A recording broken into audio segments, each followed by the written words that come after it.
Gracias. Hola a todos. Hoy estamos Borja y yo, que soy el fundador de Amphora Logistics. Shopify nos ha invitado. Primero de todo, gracias a Shopify por invitarnos un año más a estar con vosotros. Y hoy vamos a hablar con Borja, que tiene mucha experiencia en e-commerce. Has pasado por marcas como Zatro, que la fundaste tú, Tropic Fill, y ahora estás dirigiendo Mollis & Co.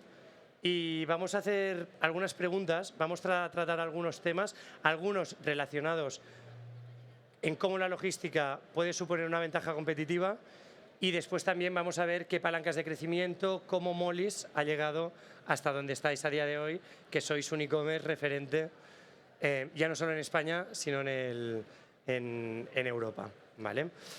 Bueno, lo primero de todo, a ver si nos puedes explicar cómo ha sido tu recorrido dentro del mundo de logístico, que has pasado con estos diferentes e-commerce con los que has estado trabajando. Claro, yo hace, al final, cuesta decirlo, pero más de 10 años que me dedico al e-commerce. Empecé en 2013-2014 fundando Zatro, que era un e-commerce de calzado, y que a nivel logístico la complejidad era muy grande porque cometimos el gran error de internalizar el almacén. Entonces, toda la parte del almacén la llevamos nosotros, con lo cual esto también me ha dado visión de cara al futuro de entender las complejidades de gestionar un almacén. Después de Zatro... Una pregunta, ¿por qué decidisteis internalizarlo y en aquel momento ya no trabajar con un 3PL? No, por la pura dinámica de que empezamos trabajando en un local de, y no exagero, 50 metros cuadrados, en el que teníamos una mesa para los socios y al fondo teníamos el producto que vendíamos. Y por un tema de costes y de facilidad empezamos haciendo nosotros los pedidos, pues después de comer me ponía yo a preparar los pedidos. Y a medida que fue creciendo la empresa, pues en ningún momento dimos el salto a externalizarlo, lo cual fue un error porque no nos permitió centrarnos en desarrollar el negocio, y estoy ahí peleándome pues con los pedidos, los mozos de almacén y tal, que tú seguro que sabes de lo que va, y que es un poco. Y que es complicado, ¿no? Entonces, bueno, uno de los grandes errores de Zatro. Nosotros muchas veces vemos que muchas personas que deciden internalizar la logística no acaban de calcular ciertos costes ocultos que tal vez cuando haces como una mini P&L al inicio no los acabas calculando y luego te los encuentras. A nosotros nos pasa también a día de hoy que no es tan fácil de calcular en la logística. Sí, ¿no? Y es en cierto modo desagradable la logística comparado con otros departamentos de la empresa, porque es un sector en el que tiende a haber mucha rotación, es un sector en el que solo los problemas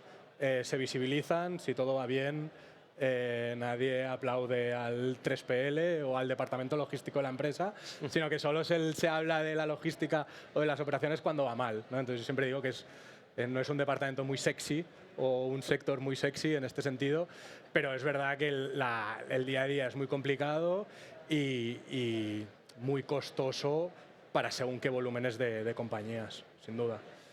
Vale. Y bueno, después de Zatro, que decidisteis internacionalizar... Después de Zatro, el proyecto de Zatro se acabó con el COVID, porque acabamos llegando a un acuerdo con una empresa que nos medio compraba y tal, pero con el COVID se cerró todo de golpe. Yo me encontré en pleno COVID sin proyecto, sin trabajo, imposible encontrar trabajo en pleno COVID, y entonces me hice autónomo e intenté, con los contactos que había sacado de Zatro, intenté colocar mis servicios de lo que fuese pues a e-commerce de todo tipo. Entonces empecé a trabajar con tres o cuatro empresas que generalmente me contactaban o me contrataban para servicios relacionados con operativa y logística. Pues empresas pequeñas que querían externalizar y querían buscar un almacén, o gente que lo llevaba in-house pero que lo llevaba muy mal y que yo les ayudase y demás. Y entonces en una de estas acabó saliendo un proyecto para Tropic Fill. El proyecto salió bien y a partir de ahí mi relación con Tropic Fill fue creciendo y al final me convertí pues en el director de operaciones de Tropic Fill, que ahí ya sí que teníamos la logística externalizada. De hecho, uno de mis primeros proyectos allí fue cambiar de almacén porque el negocio estaba virando y llevamos a cabo un cambio de almacén. Ahí fue la primera vez que trabajaste con un 3PL directamente. Ahí, exacto. Tropic Fill. O sea, con Zatro nunca lo hiciste. Con Zatro nunca lo hice, sí que es verdad que con las empresas a las que asesoré cuando era autónomo también había trabajado con algunos. Vale, y Entonces ya después tenía pasaste cierta de Tropic a Molis. y entonces surgió la posibilidad de Molis, que yo en Tropic Field hacía básicamente operativa y el proyecto de Molis me parecía muy atractivo porque la empresa es muy guay, está en un momento muy guay, pero también porque a mí me permitía coger como la dirección de más departamentos de la empresa y tocar como más palos, que es lo que había hecho en Zatro y que me apetecía volver a hacerlo y dejar la pura operativa de lado. Vale, o sea, en Molis estás tocando, en Molis estás dirigiendo En todo Molis, Molis, no tocando solo la operativa, efectivamente. como estabas haciendo en Tropic. Es verdad que inicialmente había un challenge operativo importante y le he dedicado los primeros meses, yo llevo un año ahora en Molis prácticamente, y los primeros meses han sido de mucha operativa, y ahora que gracias a Ánfora la operativa ya está más controlada, pues ya es el momento de como tocar otro tipo de palos. Hacemos un poco de zoom aquí. Vosotros en Molis pasasteis de una operativa más tradicional a Ánfora. ¿Nos puedes explicar un poco por qué tomasteis la decisión y cuáles han sido, bueno, qué ventajas habéis percibido respecto a lo que teníais antes? Sí, la decisión, cuando yo entré en Molis, la decisión ya estaba prácticamente tomada. ¿Vale? En las primeras entrevistas ya fue como, oye, tú, tenemos este problema, tú que tienes experiencia en esto, nos has de hacer mejorar, tú decides cómo lo hacemos, pero tenemos que cambiar algo. Y un poco veníamos de un 3PL old school, digamos, y yo creo que parte de la frustración hay dos cosas. Uno, relacionado con un pico de ventas muy importante en Molis y un equipo poco preparado para afrontar estas ventas, solo una persona en atención al cliente que no daba abasto, el resto de equipos dando soporte a la persona de atención al cliente, pues momentos complicados. De profesionalización, efectivamente, ¿no? Y de manos seguramente también. Y luego también que con un 3PL antiguo yo creo que el mayor problema es la falta de visibilidad. Entonces cuando hay problemas, peak seasons, etcétera, etcétera, yo creo que es mucho peor el que no haya visibilidad y que no te sepan explicar que tenemos un problema a que te digan, oye tío, tenemos un problema. Porque si tienes un problema, identificas el problema, puedes accionar planes y hablar con clientes, lo que sea. Pero si tú estás ciego y no sabes que estás entregando fatal y te enteras de todo lo malo que estás haciendo porque te lo está diciendo el cliente, hostia, allí es grave. Y era un poco lo que nos pasaba con el antiguo 3P. Antes no teníais nada de visibilidad, ¿no? Ahora sois capaces de anticiparos a ciertas cosas. Efectivamente, no teníamos visibilidad, teníamos una plataforma que yo los primeros días que me metía era como volver a finales de los 90 prácticamente, un poco como entrar en el Messenger antiguo, ¿sabes? Todo respiraba old school heavy y esto, y falta de datos, falta de visibilidad, que es lo que al final te permiten pues accionar planes para mejorar, porque problemas, todos los 3PLs tendrán problemas, pero el cómo tratas al problema, el cómo te anticipas, yo creo que es la clave. 100%. Y esto, bueno, esto está muy bien a nivel interno, es decir, las ventajas que vosotros como Molis habéis visto, pero ¿creéis que esto tiene alguna ventaja de cara a vuestros clientes también, que ellos han percibido este cambio?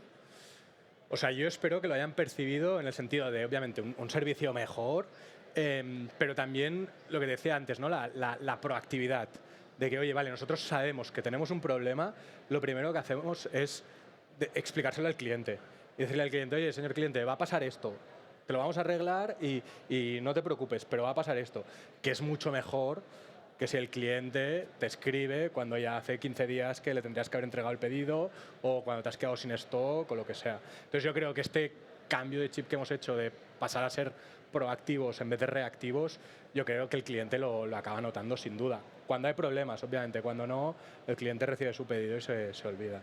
Claro, nosotros esto en Ánfora lo hablamos mucho y al final los e-commerce cuando bajas, o sea, los clientes de los e-commerce cuando lo bajas a un nivel más bajo, lo que quieren es tener una buena experiencia, es decir, saber dónde está su pedido en cualquier momento. Quieren que los pedidos lleguen lo más rápido posible y para hacer esto pues se tiene que trabajar con carriers de primer nivel y lógicamente esto lo quieren al mejor coste posible.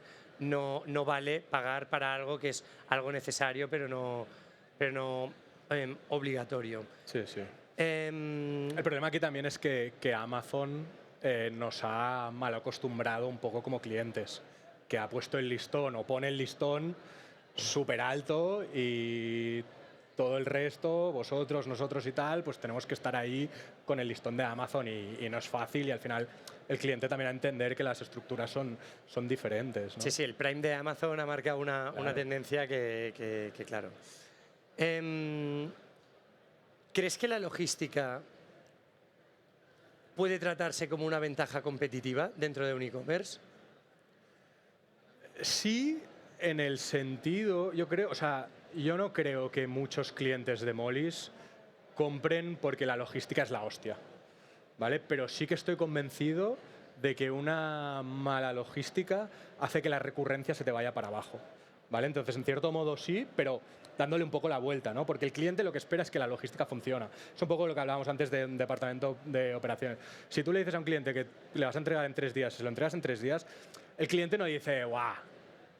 La hostia esta logística. No, el cliente dice, vale, me dijeron 3 días, me han entregado 3 días, es lo que toca. Es lo que toca y Amazon lo hacen 2, ¿sabes? Pero si dices 3 y lo haces en 5, pues ahí sí que generas malestar y es probable que ese cliente pues le cueste mucho más convertirse en cliente recurrente, ¿no? Pero en cualquier caso es fundamental tener una logística a la altura para tener un e-commerce saneado, porque al final los e-commerce básicamente vivimos la rentabilidad, la sacamos de la recurrencia de los clientes, y si no hay recurrencia es complicado ser rentable. Vale. Bueno, hemos estado hablando de logística, vamos a hablar también de Mollis. Lo que hemos dicho en la presentación, sois un e-commerce referente aquí en España, habéis crecido mucho. Bueno, no sé si puedes compartir algún dato de en qué punto estáis, dónde operáis, todo, pero bueno, nosotros que vemos muchos e-commerce en Ánfora, tenemos más de 300 e-commerce, pues sabemos que es un e-commerce que estáis traccionando muy bien, y nos gustaría también que nos compartieseis un poco qué aprendizajes habéis hecho. No sé si puedes compartir algunos números de en qué momento estáis en Mollis ahora. Sí, o sea, Mollis el caso de Mollis es un poco extraño porque Mollis empezó vendiendo únicamente en Amazon, ¿vale? Y de ser una marca nativa de Amazon ha virado a Amazon más Shopify más wholesale, pero inicialmente es Amazon, ¿vale? Es raro, ¿no? Esto que generalmente gente... es al revés. Claro, claro. Pero al final nosotros no nos consideramos moda, obviamente nos consideramos más un commodity, un producto de necesidad, y Amazon es un buen marketplace para eso, ¿vale? Entonces yo creo que en aquel momento, cuando María Font, la fundadora, tomó esa decisión, yo creo que fue muy sabia. Se ha trabajado muy bien el canal de Amazon, básicamente con Arturo y María Lloreda, que están aquí presentes, que son unos cracks. Se ha trabajado súper bien el canal de Amazon, y entonces, cuando estuvo consolidado el canal de Amazon, ahí se dio el salto a la parte del e-commerce. Y en el e-commerce estamos multiplicando facturaciones por 2,5 cada año. Estamos a día de hoy sacando aproximadamente 700, 800 pedidos cada día en nuestra peak season, que va de agosto a febrero, con lo cual ya estamos en unos volúmenes importantes. Amazon sigue pesando más a nivel de facturación, pero en 2026 ya proyectamos que la parte de nuestro propio e-commerce pasará por delante de Amazon. Y una pregunta, esto que has contado, que me parece muy interesante, que habéis pasado de una marca nativa de Amazon a tener marca propia, a crear Mollis como marca, y bueno, yo al menos en mi entorno la gente reconoce Mollis no como un pijama, sino como una marca tal y como es. ¿Esto ha sido buscado o ha sido un proceso natural? No, esto ha sido buscado. Esto ha sido buscado, básicamente buscando el extra rentabilidad que te da el e-commerce, y también ha sido un trabajo de paciencia y de generación de marca, porque inicialmente se vendía en Amazon sin ni siquiera marca, luego generas la marca, y para dar el salto al e-commerce normal necesitas tener una marca potente, y aquí pues ha hecho un trabajo de mucha paciencia, porque Mollis nace en el 2018, ¿vale? Y entonces ha habido mucha paciencia allí de, oye, vamos a hacer las cosas bien, vamos a hacer las cosas poco a poco, que también es uno de los grandes aciertos de María Font, de no decir, hostia, vale, hemos multiplicado por 3 ventas de este año, el año que viene nos vamos a comer el mercado y vamos a ir a por 10, ¿no? Que muchas marcas acaban palmando por querer hacer eso, entre otras, Fatro nos pasa un poco esto, ¿no? Y entonces esa paciencia y ese hacer como el construir una marca a fuego lento, yo creo que ha sido una de las claves. También rodearse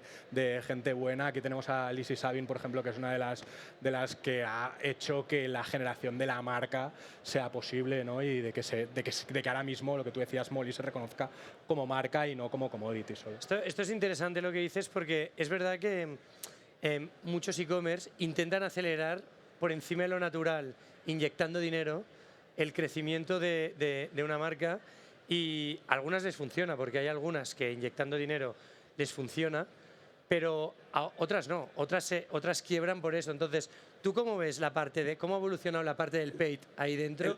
¿Y qué estrategia de go-to-market seguís Claro, vosotros? el tema es que el riesgo es elevadísimo, porque querer multiplicar por 3 es comprar por 3 o por 4 de stock del que tienes. Y eso es dinero inmovilizado, que al final los e-commerce cuando palman es básicamente por cash. Porque tienen el stock en Ánfora, el dinero en Ánfora, en vez de tenerlo en el banco y poder acciones. Bueno, en Ánfora no Bueno, lo tienen, ahí en el almacén, en vez de tener el dinero en presente en caja para poder hacer acciones. Sí. ¿no? Entonces el riesgo es súper elevado. Es verdad que los que pegan los grandes pelotazos es porque han sido valientes y han buscado eso, pero a la vez tiene un riesgo súper elevado. También es verdad que cuando tú estás ahí y ves que has multiplicado ventas por 6 un año versus el otro año, sin hacer mucho paid o lo que sea, y dices, guau, pues ahora aquí ficho equipo, me profesionalizo un poco y además hago estos cambios y no me voy a pegar un por 6, me voy a pegar un por 10. Y no, claro, no te pegas un por 10, te pegas un por 2 porque evidentemente crecer cada vez por 6 es imposible y ahí es cuando palman muchos e-commerce. ¿no? Vale, bajando esta estrategia a Molly's en concreto, ¿qué habéis hecho para llegar a tener el éxito que ya habéis tenido hasta ahora? Y también si nos podéis adelantar, si podéis, ¿qué planes de futuro, hacia dónde queréis llevar la marca? Sí, no, al final nosotros, a nivel de e-commerce, el 50% de lo que vendemos es España.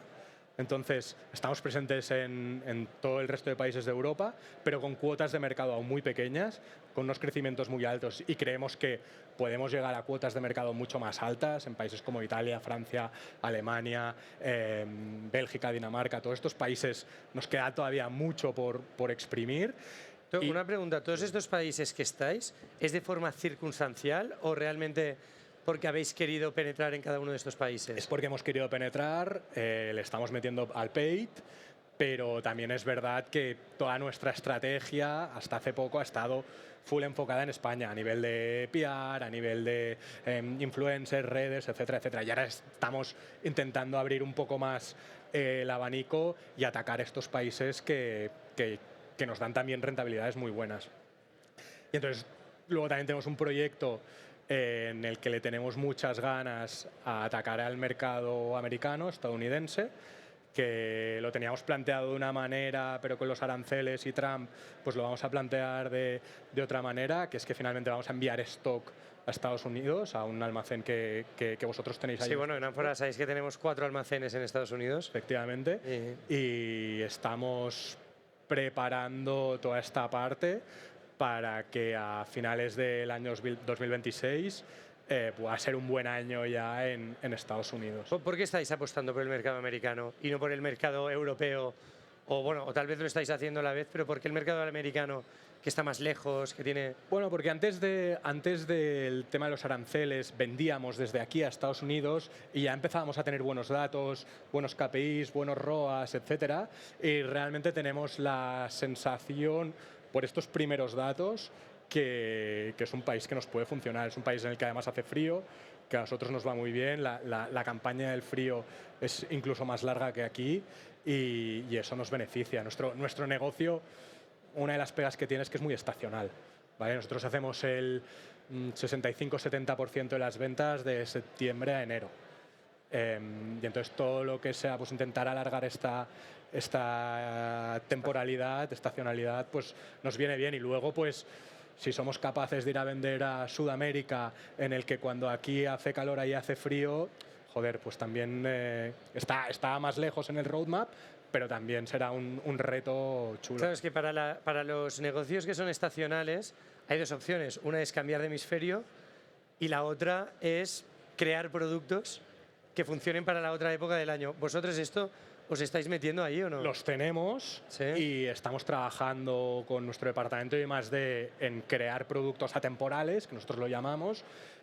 Por ejemplo, el típico nido de bebé o alfombras, cosas de estas, que ya tenemos algunas, pero estamos desarrollando estas categorías para intentar pues mitigar esta estacionalidad, que al final es complicada, la estacionalidad a nivel de volúmenes de trabajo, a nivel de rentabilidades, de equipo y demás, pues hace que el negocio sea un poco más complejo.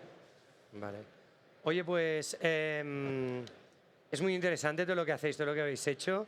Es verdad que antes bueno, aquí en la presentación ya lo has hecho, pero estaría bien si pudieses dar algún consejo o para e-commerce que ya está en un nivel más avanzado, pero sino también para gente que se está planteando lanzar su e-commerce o empezar a escalarlo en alguno de estos momentos. Bueno, yo lo pongo aquí. Una de las cosas para mí fundamentales cuando hablamos de logística es que el 3PL no lo podemos entender como un proveedor, ¿vale? A mí me gusta intentar llamarlo partner, pero que esto tenga sentido, ¿vale? No es solo llamarlo partner y ya está, sino que de verdad haya una relación bidireccional de información. No vale el, hostia, yo a mi 3PL me desentiendo, pero cuando hay problemas, entonces sí que voy allí y me cago en todo. No, eso no vale, ¿vale? Se ha de cuidar la relación, has de conseguir que el 3PL entienda el negocio, entienda a los clientes, entienda el producto, entienda las peak seasons, entienda tus campañas, te entienda a ti, que sepa lo que quieres, y esto solo se consigue trabajando directamente. Entonces en Amphora vosotros hacéis muy bien la parte del project manager, o bueno, no sé cómo lo llamáis exactamente, la figura de Amphora, que está account management, que estamos hablando prácticamente cada día con esta persona y que tiene un conocimiento importante de Molis, ¿no? Entonces allí es cuando se generan sinergias buenas, cuando se consigue esta confianza de, oye, no es un proveedor que yo me olvido de todo, a final de mes me giras una factura y solo me cabreo cuando veo que hay problemas. No, es un poco más complejo y hay que como que trabajar un poco esa relación. Y esto es verdad porque, o sea, claro, los 3PLs Amphora, o todos en general, intentan de alguna manera automatizar, pero cada cliente es una historia. Cada cliente tiene sus necesidades, tiene clientes con demandas distintas y cada cliente quiere escalar de una forma distinta también. Entonces, la comunicación es muy importante, tiene que ser recíproca, porque para nosotros también es básico entender bien cuál es vuestra demanda, vuestras necesidades, también para poder dar un buen servicio. Así que estoy... Sí, y luego, perdona, también entender que, claro, yo aquí parto con un poco de ventaja porque yo gestioné mi propio almacén y entiendes los errores que se cometen porque tú has pasado por ello y tú has cometido esos errores. Entonces también esta parte de comprensión de, joder, es que tenéis un 0,1% de pedidos que yo qué sé qué les pasa. Bueno, pues sí, pues entra dentro de la normalidad, ¿no? Y de... Sí, sí. O sea, es logística, pasan cosas. Efectivamente, y esto se ha de entender también. Que no, exacto, sí, sí, está claro. 100%. Bueno, pues... bueno, ¿hay algo más? ¿O No, bueno, luego hay otra parte que también creo que es fundamental, que vosotros también trabajáis bien, que es toda la parte de datos, ¿no? Porque en logística y en operaciones, y los que trabajéis con departamentos de Customer Success o así, es como muy habitual, si no hay un buen respaldo de datos detrás, hostia, es que a todo el mundo le pasa no sé qué. Es como, bueno, a ver, ¿quién es todo el mundo? ¿Cuántos casos hay? Vamos a medirlo, ¿no? Entonces, medir toda esta parte de las incidencias, ¿no? Yo creo que es importante tener los datos, porque los datos te van a ayudar a entender la dimensión del problema, si es que hay algún problema, ¿no? Porque a mí me pasa, yo os estoy contestando tickets de clientes y de repente un día 3 personas me dicen que los envíos a Dinamarca son una mierda, pues yo que pensaré, hostia, los envíos a Dinamarca son una mierda.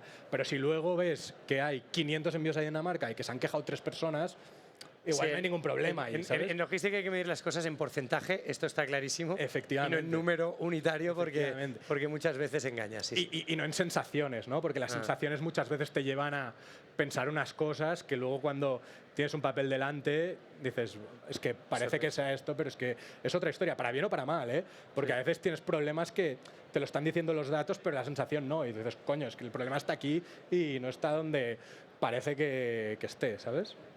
Oye, pues creo que nos estamos quedando sin tiempo, ¿verdad? Ya. ¿Para alguna pregunta? Vale. Vamos. ¿Alguien tiene alguna pregunta para hacer a Molis o a Ánfora? Pues muchísimas gracias, porque yo creo que no había escuchado una charla sobre casos de almacén con tanta pasión. Cualquier duda que tengáis me parece una maravilla. El equipo de Ánfora está aquí detrás, así que ahí Adrià y Borja, muchísimas gracias por compartir y esperamos seguir viendo vuestros éxitos. Gracias a vosotros. Gracias.